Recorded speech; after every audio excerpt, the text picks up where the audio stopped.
இது Bigg Boss season 9 Tamil Jackie TV நேயர்களுக்கு வணக்கம். நாங்கள் உங்கள் ஜாக்கி சேகர் மற்றும் இது விஜேஎஸ்கான கேள்விக்கான ஒரு வீடியோ. முக்கியமாக இந்த சீசன் ஆரம்பிக்கும் போது இது வேறு லெவலில் இருக்க போது நம்ம வாரம் ஒரு கேள்வி செஷன் நம்ம மனசில் இருக்கிறது நேயர்கள் மனசில் இருக்கிறதெல்லாம் போடுவோம். பட்டா பாக்கின்ற மாதிரி ஒரு மாங்காய்க்கு கல் எடுத்து விட்டும் போது கொத்தில் அடிச்சு தான் ஏதோ 2-1 உழுமை அப்படின்ற மாதிரி நம்ம ஒரு விஷயத்த ஒன்று பண்ணோம். அதுக்கப்புறம் ஒரு 25 நாள் வரலையுமே அது பிக் பாஸா இல்லாமல் பாரு பாஸாவே இருந்தது. இந்த கருமத்தை என்னத்தை நம்ம கேள்வி வேற கேட்டுக்கிட்டு அப்படின்ட்டு எழுதிக்கிட்டு இருந்தா அதையும் தூக்கி போட்டேன். அப்புறம் அதுக்கப்புறம் அந்த கேள்வி பதிலே விட்டாச்சு. இதெல்லாம் முடிஞ்சதுக்கப்புறம் பாருவே இல்லாத ஒரு ப்ரொமோ 2 நாளைக்கு முன்னாடி. சரி, இதுக்கப்புறம் இந்த கேள்விகளை தொடரலாம் அப்படின்னு சில கேள்விகளை முன்வைக்கலாம் அப்படின்ட்டு. ஸோ கேள்விகளுக்கு முன்னாடி என்கிட்ட இருந்து பார்த்தீங்க அப்படின்னா கேள்விகளை விட ஜாக்கி சொன்னது தான், மரியாதை என்பது கொடுக்கப்படலை அப்படின்னா எடுக்கப்பட வேண்டும். ஆமாம், அதை நீங்கள் உங்கள் கையில் எடுக்கலை அப்படின்னா ரொம்ப ரொம்ப கஷ்டம். அதனால தான் முதல்ல மரியாதையை கற்றுக்காங்கடா அப்படின்ற மாதிரி ஒரு வீடியோ ஒன்று போட்டிருந்தோம். அதுக்கு காரணம் என்னென்னா, ஹோஸ்ட்டுக்கு மரியாதை கிடையாது, பிக் பாஸுக்கு மரியாதை இல்லை, பிக் பாஸால் தேர்ந்தெடுக்கப்பட்ட தலைக்கும் மரியாதை கிடையாது. இப்படி எதுவுமே இல்லாத ஒரு ஷோவுக்கு எந்த ஒரு டிசிப்ளினுமே இல்லாமல் எதுவுமே இல்லாமல் ஒரு ஷோ ஒன்று நீங்கள் ரன் பண்ணும்போது அதை இழுத்து மூடிட்டு போகிறது தான் நல்லது. ஏன்னா நம்மளுக்கும் அடுத்தடுத்த வேலைகளை நம்ம பார்க்கலாம். ஏன்னா நம்மளுக்கு நம்ம கண் எதிர்க்கே ஒரு ஷோ வீணாக போகிறத நம்மளால், ஏன்னா அதன் மூலமாக நம்ம ஒரு ரிவ்யூ பண்ணுறோம், அதன் மூலமாக நம்மளுக்கான ஒரு மக்கள் வட்டம் இருக்குது, நம்ம அந்த டூல் மூலமாக நம்ம சில விஷயங்களை பகிர்ந்துக்கிறோம். கண்டிப்பாக எல்லாம் ஒன்று நம்ம கனெக்ட் தான் இருக்கிறோம். பட் ஆனால் இதை நம்பி தான் நம்ம இருக்கிறோம்னா அது இல்லை, அது வேறு விஷயம். ஆனால் இதன் மூலமாக நம்ம நிறைய விஷயங்களை பேசுகிறோம். அப்போ இது எதுக்காக ஒளிபரப்புகிறோம், எதுக்காக ஒளிபரப்பும் போது சமூகத்தில் நடக்கிற ஒரு விஷயத்தை பிரதிபலிப்பாக ஒரு சின்ன ஒரு குழுவாக இருக்கும்போது அவங்க மனிதர்கள் எப்படி செயல்படுறாங்க அப்படின்றது தான் இந்த பிக் பாஸ். இந்த நிகழ்ச்சி பல்வேறு நாடுகளில் ஒளிபரப்பாகி வெற்றி கண்ட ஒரு ஃபார்மேட். ஓகே, அதாவது இந்தியாவில் மட்டுமே 19 சீசன் போயிட்டுருக்கு. ஆனால் இங்கே நம்மக்கிட்ட நிறைய போலித்தனங்கள் இருக்கிறதுனாலே நம்ம எல்லாத்துக்கும் நம்மளுக்கு பதில் சொல்கிறோம், எல்லாத்தையும் நம்மளுக்கு மண்டையில் ஏற்றிக்கிறோம். அதனாலே நம்ம நிறைய இடங்கள் பிக் பாஸ் வீட்டில் எப்படி அமைதியாக இருக்கிறாங்க அந்த மாதிரி அதே மாதிரி எல்லாருமே அமைதியாக இருக்காங்க. டீம் அமைதியாக இருக்குது, ஹோஸ்ட் அமைதியாக இருக்காரு, பிக் பாஸே அமைதியாக இருக்காரு. ஓகேவா? ஸோ அங்கே இருக்கிறவங்க மட்டும் கேள்வி கேட்கக்கூடாது. அங்கே அதில் பங்கு பெறுற ஹோஸ்ட்லேருந்து அந்த வழி நடத்துகிற வாரத்தில் அப்பப்போ டாஸ்க் கொடுக்குற பிக் பாஸ்லேருந்து இங்கெல்லாம் மரியாதை வந்தால் தான் அந்த ஷோவில் இருக்கிற பார்ட்டிசிபெண்ட்டும் மரியாதையாக இருப்பான், கண்டஸ்டண்ட்டும் மரியாதை கொடுப்பான். ஸோ 7, 8 அந்த அளவுக்கு சிறப்பாகவே அவர் செயல்பட முடியல, ஏன்னா அவர் புதுசுன்றதுனால. ஆனால் வந்ததுமே ஷோ பார்க்கறதுக்கு ரொம்ப நல்லா இருந்தது. சனி ஞாயிறுலாம் ரொம்ப நல்லாவே பண்ணாருன்றதுனால நடுவில் அப்படியே கொஞ்சம் போச்சு. இப்போ திரும்பவும் 25 நாள் ஆகும்போது புது கண்டஸ்டண்ட்டும் உள்ளார வைல்டு கார்டு கண்டஸ்டன்ட்லாம் வராங்கன்னும் போது இந்த கேள்விகளை முன்வைக்கலாம். இப்போ இந்த வாரம் நடந்தப்போ என்னெல்லாம் கேட்கலாம் அப்படின்றத முதல்ல கண்டிப்பு முக்கியமாக பிக் பாஸ் வீட்டில் இருக்க வேண்டும். அதான் கேள்வி நம்பர் 1. சர்க்காசமாக சொல்வதாலோ, அதாவது ஒன்று படின்னா திருப்பி படினா திருப்புறாப்புல, இப்படியான கண்டஸ்டன்ட் தான் அந்த வீட்டில் இருக்காங்க. இல்லை, அதில் நீங்கள் சொன்ன பதிலே தான் உங்களுக்குமான விஷயமா அங்கே இருக்கு. நீங்கள் சுற்றி கலைச்செல்லாம் பேசாதீங்க, டைரெக்டாக பேசுங்க அப்படின்னு சொல்கிற மாதிரி தான் நீங்களும் சர்க்காசமாக புரிய வைக்கணும்லாம் அங்கே ட்ரை பண்ண வேண்டாம், டைரெக்டாக சொல்லுங்கன்ற பளிச்சுன்னு. அவங்களுக்கு எப்படி டெட்டால் போட்ட வார்த்தையெல்லாம் வேணாமோ அதே தான் உங்களுக்கும். டெட்டால் போட்ட வார்த்தைகள் வச்சுட்டே இருந்தோம் அப்படின்னா அவங்க புரிஞ்சாலும் புரியாத மாதிரி தான் இருப்பாங்க. அதே மாதிரி மரியாதைலாம் சாரி சொன்னால் நீங்கள் வச்சுக்காங்க போக, அந்த இடத்துல நீங்கள் என்ன சொல்றது, உங்களுடைய கிரெடிபிலிட்டியை விட்டு கொடுக்குறீங்கன்னு நினைக்கிறேன் நான். ஏன்னா நீங்கள் இங்கே நான் தான் சொல்கிறேன், நீங்கள் நல்லவனாக நீங்கள் மரியாதை பண்ணுங்களேன்.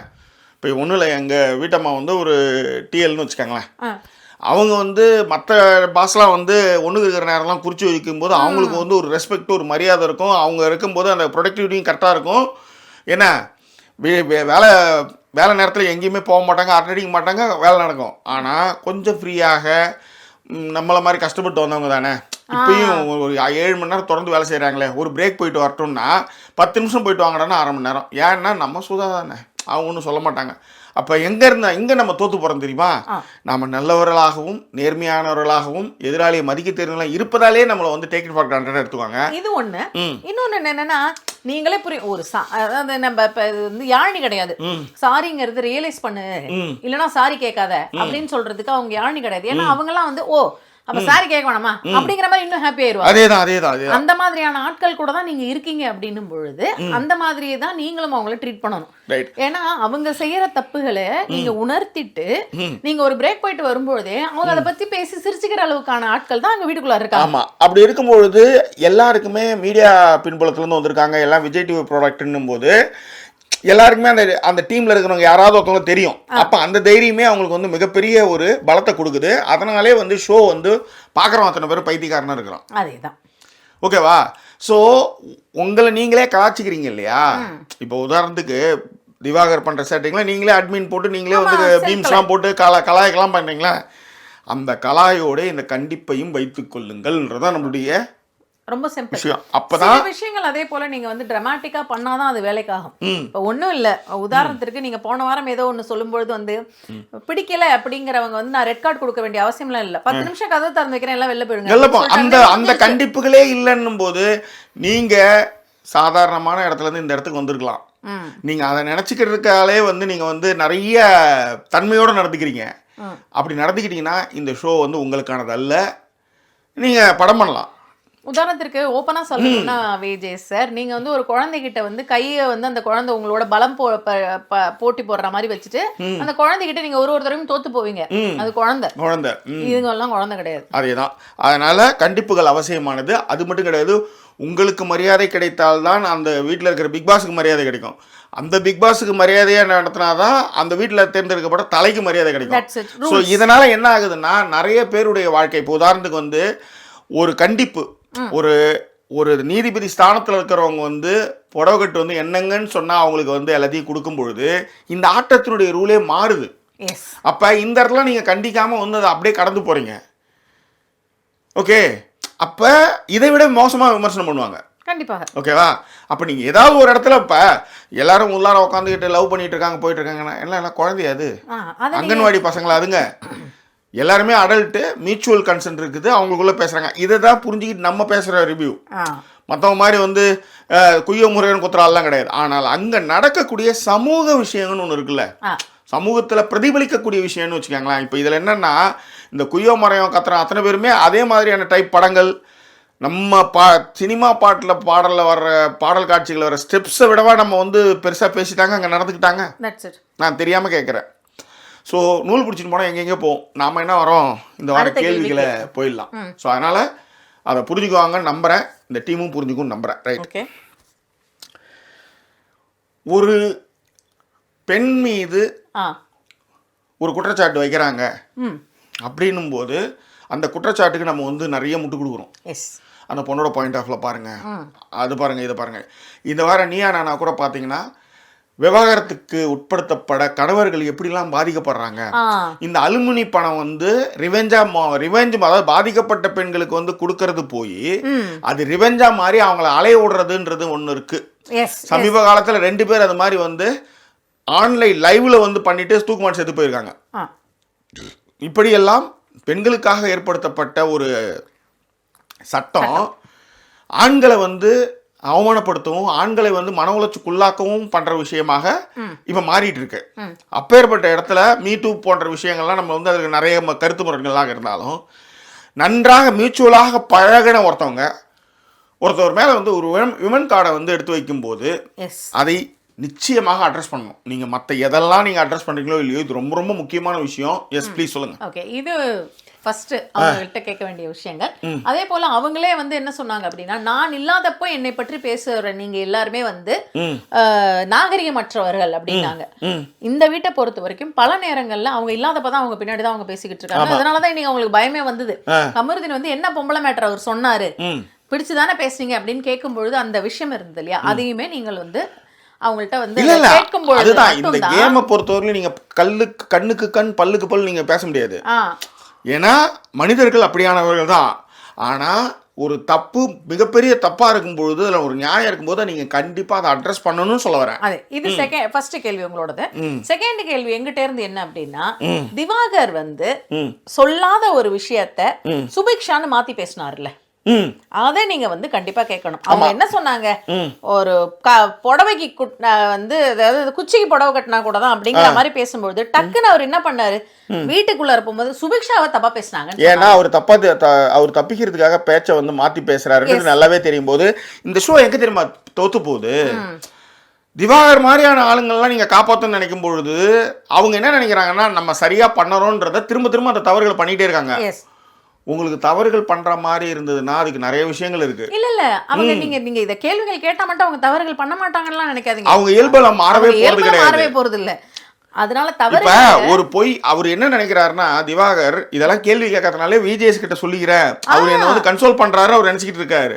நீங்கள் டெட்டால் தடவை வார்த்தையாக பேசுறதுனால அவர் என்ன பண்ணுறாருன்னா ஓகே அவர் வந்து நம்மளை தாங்கி பிடிக்கிறாரு நினச்சிட்டு இருக்காரு. ஸோ அதை நீங்கள் உடைக்கணும்னா இந்த விஷயங்களை மாற்றி பேசுகிற விஷயங்கள் வந்து நீங்கள் கேள்வி கேட்கணும். That's your choice. நம்ம சொல்ல வேண்டியது சொல்லிட்டோம், நமக்கு வர வேண்டிய விஷயங்களை நம்ம வந்து பேசிகிட்டு இருக்கோம். That's all right.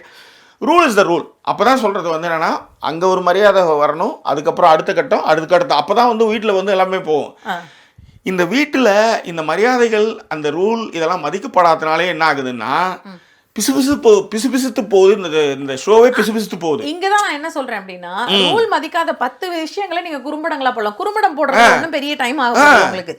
5 விஷயத்த குறும்படமா போட்டு இதெல்லாம் நீங்க ரூல்ஸ் மீறி இருக்கீங்க. அடுத்த வாரம் இதே போல ரூல்ஸ் மீறவங்களை வந்து நாமினேஷன்லாம் இருக்காது, குறும்படம் போட்டவங்க அனுப்பப்படுவீங்க. அவ்வளவுதான். நீங்க உங்களுக்கு ஆட்கள் இல்லாமல் இல்ல, நீங்க அதையுமே சொல்லலாம். அடுத்து வந்து 10 பேர் எங்களுக்கு வந்து அடுத்து பிக் பாஸ் வர்றதுக்கு ரெடியா இருக்காங்க. உங்களுக்கான ஆப்பர்ச்சுனிட்டி இது. இங்க ரூல்ஸ் மதிக்கப்படுறீங்கன்ட்டு கையெழுத்து போட்டு தான் வரீங்க. நீங்க பேசு, நீ என்ன இல்ல அதை விட நாங்க எவ்வளவு யோகியம் தெரியுமா, இது ஸ்கிரிப்டட் இல்லைன்னு நிறுவறதுக்கு தான் நீங்க முயற்சி பண்ணிட்டு இருக்கீங்க. இது ஸ்கிரிப்டட் இல்லை, ஆனா உங்களால வந்து என்ன வேணாலும் செய்ய முடியும், யார் மேல வந்து இந்த கதை பயணிக்க முடியுன்ற அளவுக்கு எல்லாருக்குமே ஓரளவுக்கு விஷயம் தெரிஞ்சவங்க. நீங்க இந்த விஷயங்கள்லாம் பேசாம இது போன போக்கில் பேசும்போது அதெல்லாம் நம்ம பேச வேண்டி வரும். அவ்வளவுதான். கண்டிப்பா புரியுதுங்களா? இப்போ உங்களுக்கு வந்து யார் மேல இந்த கதை பயணிக்கணும், யாரை ஜெயிக்க வைக்கணுன்றதெல்லாம் உங்களுக்கு நல்லாவே தெரியும். கேமை மாற்றலாம், ரூல்ஸ் மாற்றலாம், என்னெல்லாம் பண்ணலாம். ஆனால் அதில் ஒரு குறைந்தபட்ச நேர்மை இருக்கணுன்றது தான் அங்கே மேட்ரு. ஏன்னா கார்பரேட் வந்து இங்கே வந்து தேச சேவை செய்கிறதுக்காக அவங்க வந்து நிகழ்ச்சி நடத்தலாம், அதெல்லாம் நம்மளுக்கு தெரியாமலாம் இல்லை. ஆனால் இந்த நிகழ்ச்சியில் நீங்கள் போடுற அந்த குறும்படம் இதை அடுத்த கட்டத்துக்கு எடுத்துகிட்டு போவோம். அதேதான். ஏன்னா பல சீசன்களாகவே உங்கள் குறும்படமே போடுறது கிடையாது. அப்பப்போ ஒரு சின்ன சின்ன விஷயங்கள் நீங்கள் போடும்போது என்ன ஆகுதுன்னா அது வந்து என்னன்னா அவங்களுக்குள்ள வந்து பொய்யா பேசுறது மாறும். இப்ப ஒருத்தவங்க நீங்க வாரம் வந்து நீங்க டெட்டால் தடவை வார்த்தை பேசுறதுக்கு நீங்க எதுக்கு? அவ்வளவுதான். நீங்க எதுக்கு வரீங்க? நீங்க வந்தீங்கன்னா ஒரு நியாயம் கேட்பீங்கன்றதுனால தானே, அதுக்கு தான் நீங்க வரீங்க. சரி, அப்படி பண்ணீங்கன்னா அந்த நியாயத்துக்கு வந்து ஒரு விஷயத்த வந்து எடுத்துரைக்கணும்ல. நீங்க ரொம்பலாம் ஹார்ஷெல்லாம் பேசணும்னா நீ பண்ணதான் போட்டிருக்கேன், இதுக்கப்புறம் உங்க இஷ்டம் அப்படின்னு கூட சொல்லுங்க. அப்ப அத மத்தவனாவது அந்த வீட்டுல இருக்கிறோம் பாரு, நீ பண்ணிருக்க மாத்தி பேசிருக்கியா நீ அப்படின்னு சொல்ல மாட்டான். கண்டிப்பா. அதாவது அடுத்த வாட்டி வந்து சுபிக்ஷா பத்தி நீங்க பேசிட்டீங்களா அப்படின்ற கேள்விகளுக்கு முன்னாடி நீங்க என்ன பேசுனீங்க திவாகருங்கிற கேள்வி யாராவது கேட்பாங்க. அப்பதான் வீட்டுல இருக்கிறவங்க நீங்க ஏங்க ஏற்கனவே இந்த மாதிரிதான் நீங்க சொன்னீங்க, உங்களை நம்பி உங்களுக்கு சப்போர்ட் பண்ண குறும்படம் போட்டு கட்டாரு, இப்ப உண்மையா சொல்லுங்க அப்படிங்கிற கேள்விகள் திரும்பவும் வரும். இது வந்து அதாவது ஒருத்தர் தப்பிச்சுக்கிறதுக்காக ஒரு பொண்ணை வந்து பேசாத பொண்ணை அவங்க பேரை எடுத்துன்னு வந்து பேசுறாரு. ரெண்டாவது அக்கா தம்பின்னு பேசிட்டு இருக்கிற உறவு வந்து எடுத்துட்டு வந்து பேசுறாரு. ஆனா இவர் வந்து தங்கச்சி முறையில் இருக்கிறவங்களே வந்து போய் கல்யாணம் பண்ணிக்கோ, நம்ம 2 பேரும் கல்யாணம் பண்ணிக்கலான்னு கேட்கறாரு. ஸோ இந்த மாதிரி நிறைய விஷயம். அதாவது நீங்க ஒரு விஷயத்த வந்து ஊருக்கெல்லாம் யோகி எடுக்கும்போது நீங்க ஒழுங்கா இருக்கணும். அவ்வளவுதான். That's all.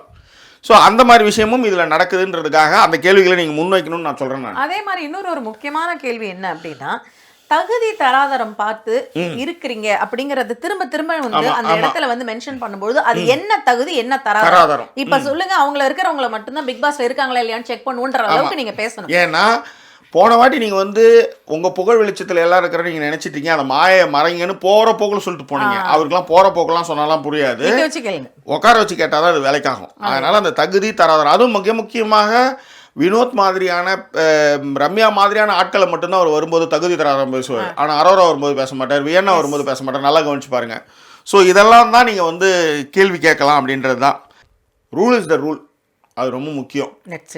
அது என்னன்னா இப்போ உதாரணத்துக்கு ஹெல்மெட்டு போட்டுக்கிட்டு போகணும் அப்படின்றது ரூல், அதையும் மீறுவாங்க. அதாவது ஒரு 100 பேர் கிராஸ் பண்ணுறாங்கன்னா அவ்வளோ 8 பேர் மீறாங்கன்னு வச்சுக்கோங்களேன். இந்த பிக் பாஸ் சீசனில் தான் நான் வந்து என்ன 100 பேருமே மீறாங்க. அதனால தான் கண்டிப்பு வேணும், மரியாதை வேணும், டிசிப்ளின் வேணும், பனிஷ்மெண்ட் வேணும், அந்த என்னது குறும்படம் வேணும் அப்படின்னு சொல்றதுக்கெல்லாம் காரணம் அதுதான். அதே மாதிரி இன்னொரு விஷயமும் இருக்கு சார். அவர்கிட்ட சொல்ல வேண்டியது என்னன்னா, உங்களுக்கு நேரடியாக பதில் சொல்லலைனாலோ இல்லை நீங்கள் பேசி கொண்டிருக்கும் போது இன்னொருத்தவங்க பேசுறாங்க அப்படின்னா அவங்கள ஓரமா உட்கார வச்சிருங்க, கார்டன் ஏரியால போய் உட்கார வை. நாங்க வந்து இங்க வந்து இவங்கள்ட்ட பேசி முடிச்சோம். அதாவது நீங்க பேசி நீங்க அது மாதிரி பண்ணாதீங்க போவாதீங்கன்னு சொன்னாலும் திரும்ப திரும்ப பண்ணிட்டு தானே இருக்காங்க. ஒரு நல்ல மாட்டுக்கு ஒரு சூடு, நல்ல மனுஷனுக்கு ஒரு சொல்லுன்னுவாங்க. யாருமே அதை ஃபாலோ பண்ணணும் போது நீங்க கண்டிப்பா அவசியமாகுதுன்றதான் இங்க நம்ம சொல்றோம். சொல்றதெல்லாம் சொல்லியாச்சு. இது எப்படி வேணாலும் அவங்க எப்படி வேணாலும் எடுத்து போவாங்கன்னு வச்சுக்காங்களேன். ஏனென்றால் கண் எதிர்க்க ஒரு சீசன் வந்து ரொம்ப மோசமா போயிட்டு இருக்கு. இதுக்கு பின்னாடி மிகப்பெரிய கலைஞர்களோட உழைப்பு இருக்குது. ராப்பகலா வந்து ஒரு டீம் வந்து இயங்கிட்டு இருக்கு. ஆனா வேலைக்கு அரைச்ச நீரா போயிட்டு இருக்கு. நீங்க ஒண்ணும் இல்ல, உங்க ப்ரோமோ போடும்போதே பாருங்க, 25 நாள் ப்ரோமோ போட்டீங்க, 24 நாள். இந்த 24 நாளும் இந்த மாதிரி ஒரு மோசமான சீசன் வந்திருக்கான்னு கேட்பான். அது என்னன்னா ஒரு சீசன் வரும்போது இந்த கேள்வி ஒண்ணு வைப்பான். ஏன்னா அவன் வந்து ஃபியூச்சரோட அவன் கம்பேர் பண்ண முடியாது. இதுக்கு முன்பாக நடந்ததோட தான் கம்பேர் பண்ணுவான். அப்போ கண்டிப்பாக கம்பேரிசன் இருக்கும். அப்போ ஓரளவாவது அதில் வந்து ஒரு கண்டிப்பு இருந்தால் தான் இது அடுத்த கட்டத்துக்கு போகுன்றது தான் நம்மளுடைய நிலைப்பாடு. எல்லாம் யாரையுமே வந்து you can be good to everybody. ஆனா அதற்காக உங்களுடைய சீசன், உங்களுடைய விஷயங்கள் இன்னும் வந்து சொதன்னு ஆயிடுற மாதிரியான ஒரு விஷயமாவே போய்கிட்டு இருக்கும் பொழுது அது வந்து அப்புறம் கமல் எடுத்து உலர விட்டுருவாங்க. அவர் நல்லா பண்ணாரு அப்படின்ட்டு. அவர் இன்னும் வந்து 7-8 ரொம்ப மோசமாகவே 6-7 ரொம்ப மோசமாகவே போயிட்டு இருந்துன்னு வச்சுக்காங்களேன். அதனால் டக்குன்னு அதை எடுத்து வந்து ஒரு ஆளை டீக்ரேட் பண்ணுறதுக்கு டக்குன்னு எடுத்து வந்து அது மாதிரி செய்வாங்க. சொல்கிறத சொல்லியாச்சு, அதுக்கப்புறம் உங்கள் இஷ்டம். ஸோ இது குறித்தான உங்களுக்கு கருத்துக்கள் எதனால அந்த பிரிண்டுங்களை தெரியப்படுத்துங்க. இன்னும் வேறொரு எபிசோடில் உங்களை நாங்கள் சந்திக்கிறோம். அது ஒரு நன்றி கூறி விடைபெறுவது உங்கள் ஜாக்கி சேகர் மற்றும் signing off.